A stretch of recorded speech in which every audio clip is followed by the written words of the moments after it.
E aí a gente vai conversar agora com o epidemiologista Paulo Henrique, professor universitário, epidemiologista, para entender que doença é essa, porque a gente escuta muito falar, né? Varíola dos macacos, mas ok, quais os sintomas dessa doença? Que sequelas ela deixa? Que risco de morte ela traz? Com quantos dias você fica? É um vírus? É uma bactéria? Enfim, para tirar as dúvidas. Muito obrigado, doutor Paulo Henrique, seja bem-vindo aqui. Doutor Paulo, basicamente, do que se trata? Que doença é essa? Bom dia, Ari. Bom Bom dia dia. a todos aqui que nos acompanham, né? Saudade aí de participar de alguns debates com você, né? Sem Mas, dúvida. Ari, a varíola do macaco, ela recebeu esse nome em função de ter sido identificada pela primeira vez ali na década de 50, né? A partir de um macaco de laboratório, um macaco de experimentação que teve a doença. Na verdade, o vírus, ele é um vírus de roedores, né? E ele faz parte de uma família de vírus chamado Pox viridae. Pox porque eles provocam bolhas na pele, né?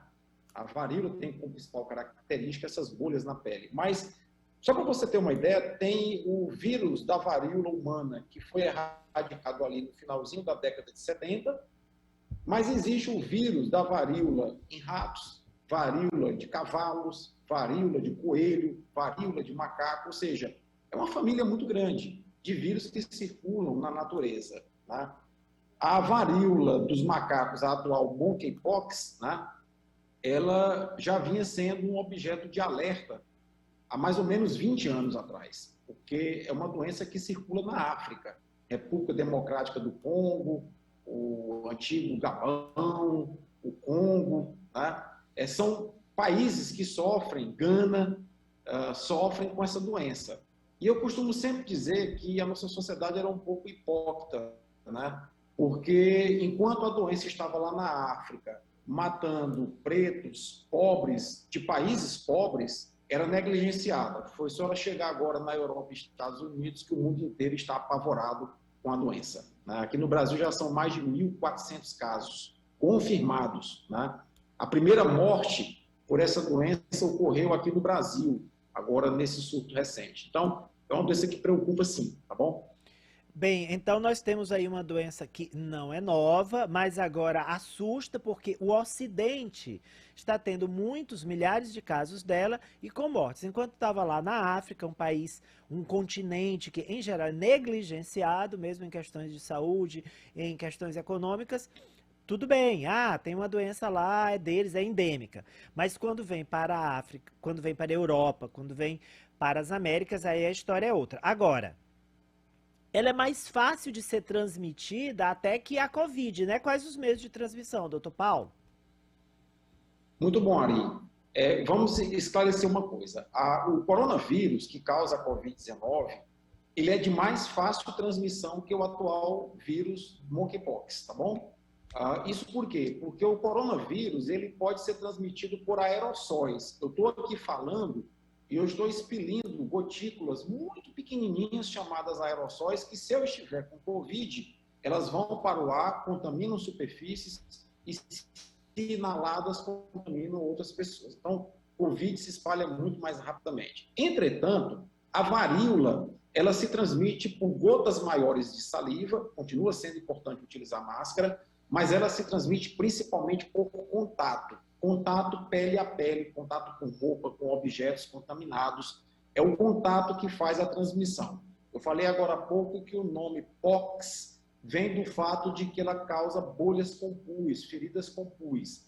Então, quando a pessoa está nessa fase das feridinhas, liberando secreção, aquelas secreções estão cheias de vírus. Se ela toca no braço de outra pessoa, transmite. Se ela pega no corrimão, por exemplo, de ônibus, transporte coletivo, e outra pessoa pega, pode transmitir.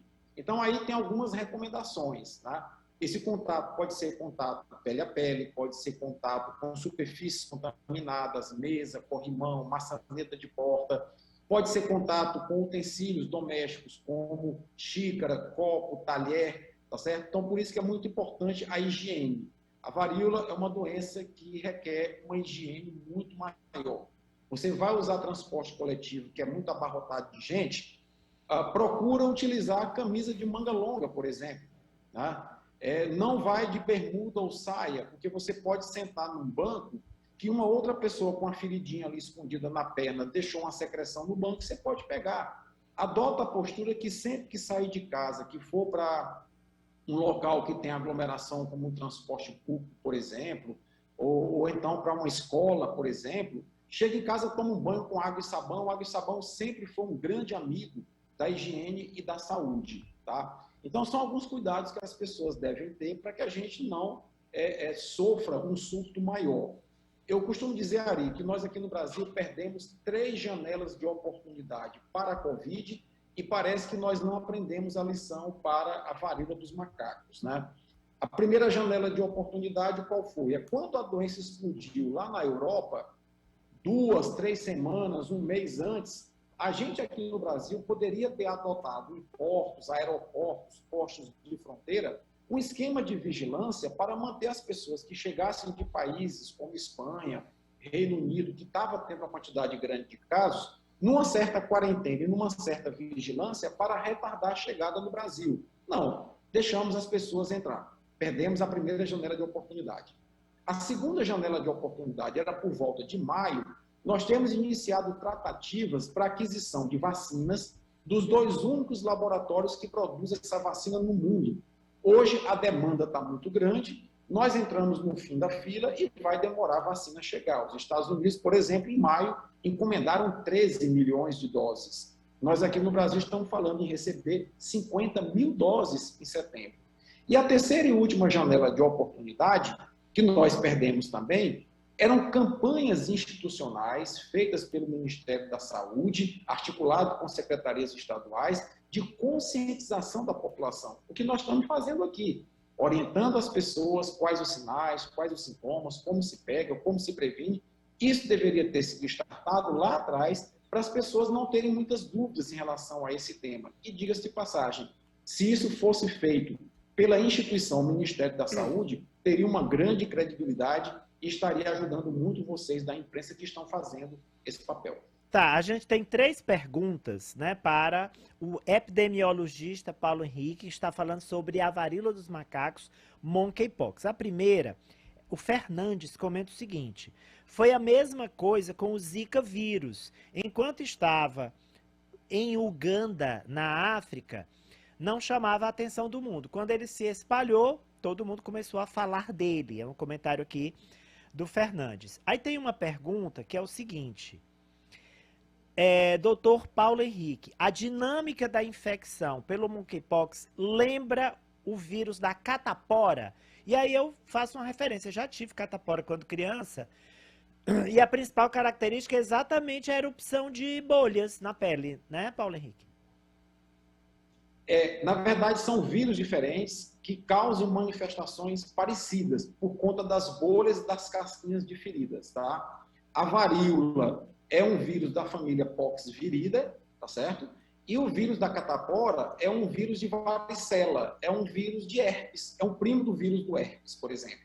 Mas a dinâmica de transmissão, concordo, é a mesma, é contato, tá? E aí, Ari, eu queria chamar também a atenção para um outro fato, que foi um comentário do diretor da Organização Mundial da Saúde em relação à transmissão da varíola dos macacos por relações homossexuais, de homens que fazem sexo com outros homens.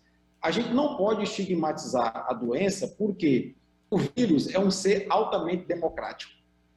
O vírus, ele infecta as pessoas baseado numa dinâmica natural. Ele não quer saber se a pessoa tem ideologia de direita, de esquerda, se ela é preta, se ela é branca, se ela é homossexual, se ela é heterossexual. Eu até brinco dizendo, o vírus não quer saber se você torce para o Flamengo ou para o Corinthians. Ele quer saber se você tem uma célula para ele entrar e se multiplicar. Então, não importa se as pessoas têm orientação sexual A ou B, é o contato entre uma pessoa contaminada e uma não contaminada que provoca a transmissão. Então, eu acho que não cabe a gente voltar à década de 80, onde se estigmatizou as pessoas com comportamento, com orientação homossexuais como sendo os transmissores da AIDS. depois se viu que não é isso. Hoje, aqui no Brasil, inclusive, nós temos crianças e adolescentes que já pegaram varíola do macaco exatamente por contato. Vão para a escola, um coleguinha bota o braço na carteira, está contaminado, o outro vem e coloca o braço, ali há a possibilidade de transmissão. Então, Olha, eu acho que a gente tem que acabar essa coisa do passado de estigmatizar grupos a partir do seu comportamento como se eles fossem os transmissores da doença.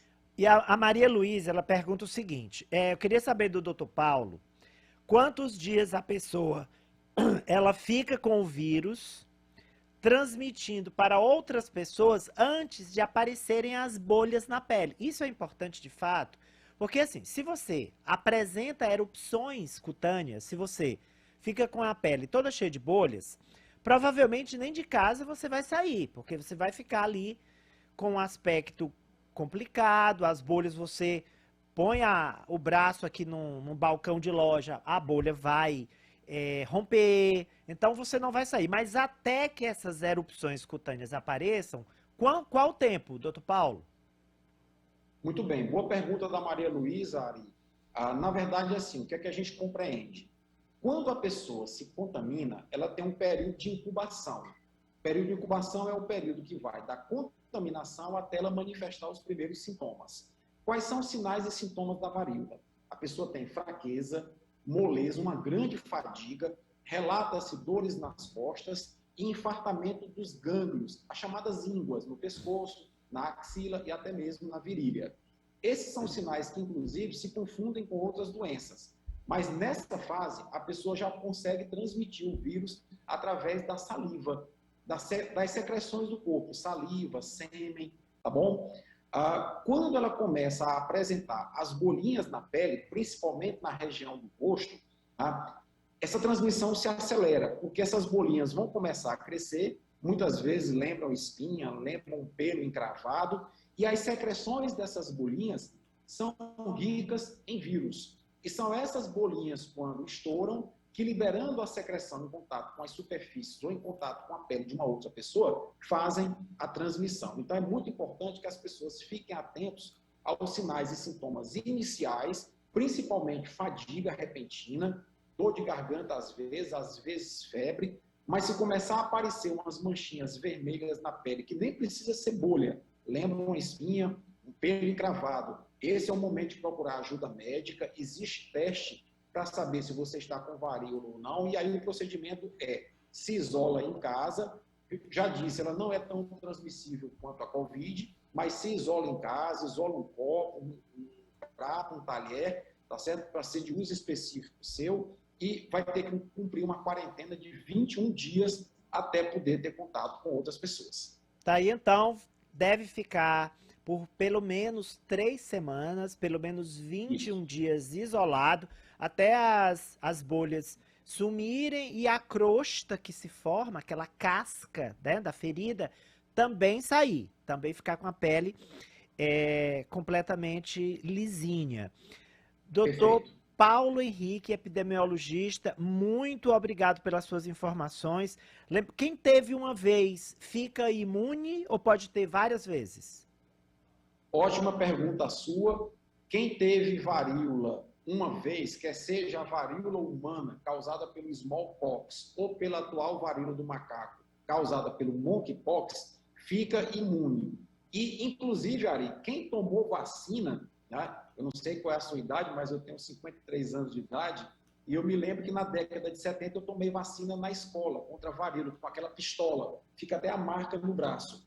Essa vacina confere imunidade há mais de 50 anos depois, uma memória imunológica. Então, tanto quem pegou a doença fica imunizado, como quem tomou a vacina na década de 70 também fica protegido. Muito bem, então tá aí todas as informações sobre a varíola dos macacos, a monkeypox. Olha, tem uma pergunta aqui, não tem nem na rede privada a vacina contra a varíola? No momento não, né? Porque era uma doença que não tinha demanda pela vacina, né? Então, por enquanto, nem na Para rede você ter privada. uma ideia, Ari, depois que a varíola foi erradicada na década de 80, o vírus foi mantido em laboratório, inclusive em laboratório militar, por medo dele se transformar numa arma biológica. Lembre que a varíola, só no século XX, matou 300 milhões de pessoas no mundo. Tá? E aí apenas 2 laboratórios no mundo atualmente fabricam essa vacina. E o Brasil ainda não importou a vacina. Não existe nem no SUS, nem na rede privada, infelizmente. Tá certo, professor. Muito obrigado pelas suas informações. A gente precisava dessa entrevista para orientar os nossos ouvintes e telespectadores. Excelente quinta-feira para o senhor. Obrigado, Ari. Forte abraço.